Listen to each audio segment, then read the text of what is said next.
موسیٰ علیہ نبینا علیہ السلام کوہ طور پر شرف کلام سے مشرف کیے گئے، آپ کو عزت بخشی گئی۔ تو دوستان گرامی قدر، اگر نعت خوان نعت پڑھے آپ کو پریم آئے گا، لذت آئے گی، اگر مکرر قرآن پڑھے آپ کو لطف آئے گا۔ فرمائیے اللہ کی قسم، جب خدا کلام کر رہا ہو لذت کلام کا عالم کیا ہوگا۔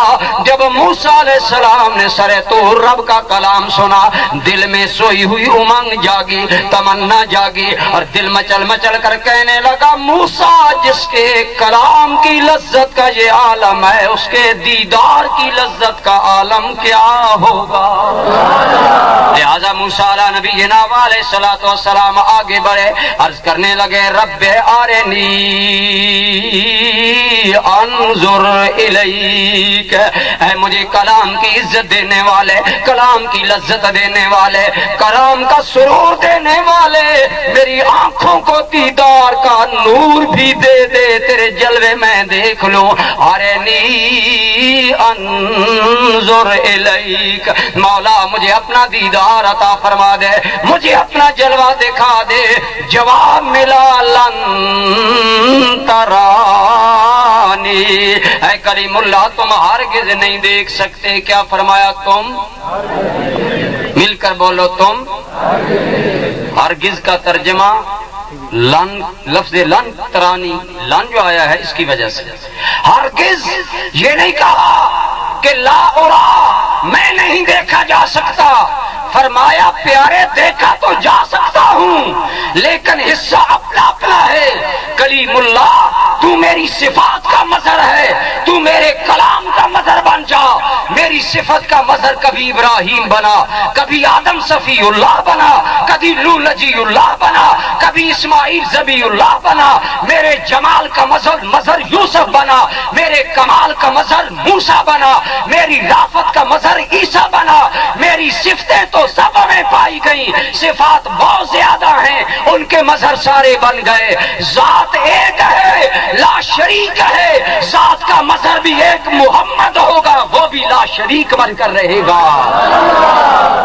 نہ کوئی ذات کا شریک ہو سکتا ہے، نہ کوئی مظہر ذات محمد عربی کا شریک ہو سکتا ہے۔ آپ کو کچھ سمجھ آئی ہے کہ نہیں آئی؟ کوئی نہیں آئی۔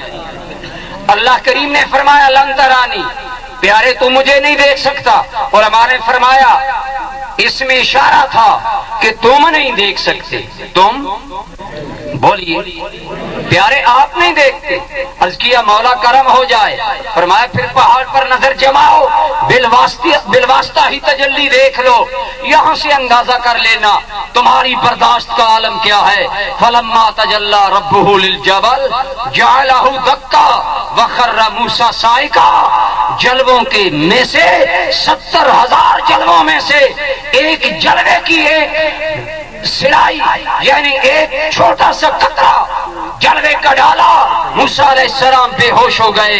تو فرمایا پیارے سمجھ جاؤ یہ کسی اور کا مقام ہے۔ فلما افاقا قال سبحانک تبت الیک، جب موسیٰ ہوش میں آئے تو عرض کرنے لگے میرے مولا میری توبہ۔ کیا کہنے لگے؟ میری بولی کیا عرض کیا؟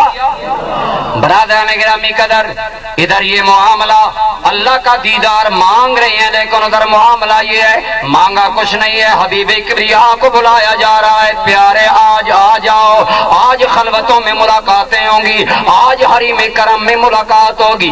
دوستان گرامی قدر، جب میرے آقا جبریل کو سدرہ پر چھوڑ کر مزید بلندیوں کے جانب گئے، 70,000 انوار کے حجابات میرے آقا طے کر رہے ہیں۔ ایک مقام آیا، جبریل بھی رک گیا، براق بھی رک گیا، حضور کو بطور تخت رف رف دیا گیا۔ ایک مقام آیا، رف رف بھی رک گیا۔ اب دو ہی باتیں ہیں، یا انوار ہے یا انوار جہاں ہے، یعنی انوار کا جہان ہے، یا حبیب کبریا کی ذات گرامی ہے۔ اور اللہ رب العالمین کے یار فرماتے ہیں جب اس عالم میں میں محو پرواز ہوں، ایک جانب سے بڑی دل فریب آواز آئی کہ فیا محمد ان ربک